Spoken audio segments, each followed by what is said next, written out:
Салам мекендештер, армаңыздар, урматтуу мекендештер. Кудай буйруса жакшы жаңылыктардын бири мигранттарга, бирок бардык мигранттарга эмес, чен элүү мигранттарга Россия Федерациясында Ички иштер министрлигинин өкүлчүлүгү бар, миграция министрлигинин өкүлчүлүгү бар. Эми кудай буйруса башкы прокуратуранын дагы өкүлчүлүгү ачылмай деген сөздөр бар. Мунун эмнеге мигранттарга плюс бар, мен силерге айтып кетем. Сөз баштарынын астында кичинекей жарнама. Барыбыз Кыргызстанга жүк салып ийебиз, дары дармек салып ийебиз. Салуу үчүн барабыз, бирөөнү жалдырайбыз аэропортко ортуп. Осман экспресс деген уюм бар. Бир күндө Кыргызстанга 500 сомдон баштап, 500 рубльдан баштап Кыргызстандын булун бурчуна жеткизип коет. Волгоградский проспектте мен дарегин дагы телефонда астына жазып коем. Кайрылуу бериңиздер. Жакында эле Жогорку Кеңештин төрагасы Марлен Маматалиев менен бир сыра жолугушуп, сүйлөшүп, анан кийин ошол мекендештердин көйгөйү жөнүндө бир нече талкууларды сүйлөштүк, көйгөйлөрүн айтып бердик.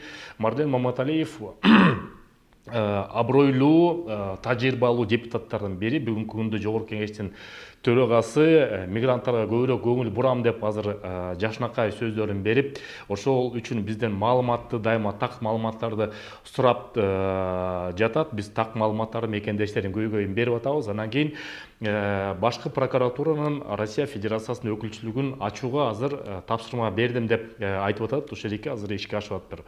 Мунун кандай плюсу бар? Көпчүлүк мекендештер тилекке каршы кылмыш ишин баштап алып, кылмыш ишинин негизинде түрмөгө отуруп калат. Анан кийин ал Россия Федерациясына көп жылга кесилгенден кийин Кыргызстанга алып келүү дагы жолу бар.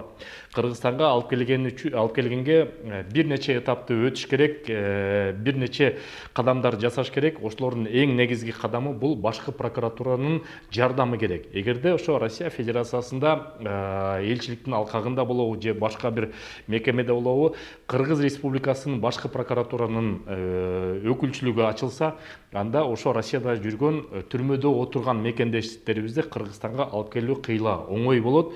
Ошону Кудай буйруса күтүп турабыз. Септеген жаман айтпай, жакшы жок деп коет. Россия Федерациясына түрмөдө отурган мекендештерибиз көп. Анан кийин мурда көптөгөн мекендештер тилекке каршы жана Баңгизат менен 228 статья менен закладкаларды таштап, тиги наркотиктерди, баңгизаттарды таштап түрмөгө түшчү эле, азыр болсо тилекке каршы жана документ жасаган ортомчу же болбосо ошо документтерди жасатам деп ортомчуга же болбосо ошо полицияга акча картасы менен которуп койгон жарандар дагы тилекке каршы түшүп калды. Ошон үчүн силер эгерде бирөөнөн документ жасатып атсаңыздар, эмгек келишим жасатып атсаңыздар, регистрация жасатып атсаңыздар же башка документ жасатып атсаңыздар, ошону акчага жасаткан күндө дагы, негизи акчага жасаткыла деп айтпайбыз, бирок ошентип калган күндө дагы акчаны которгонго аракет кылбагыла, акчаны накталай бергенге аракет кылгыла.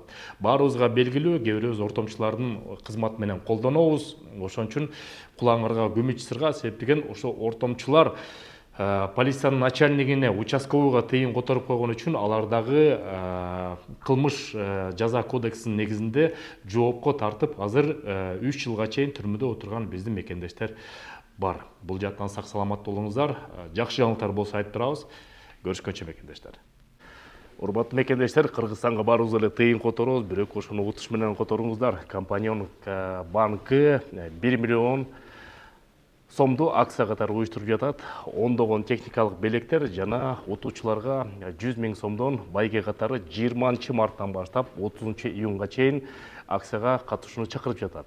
Эң негизгиси компаньон банктын приложениясынан тыйынды алыш керек, же отделениясынан тыйынды алыш керек. Кимдин көлөмү көбүрөөк болсо, ошо 1 миллион рубльдик утуштун ээси болуп калат.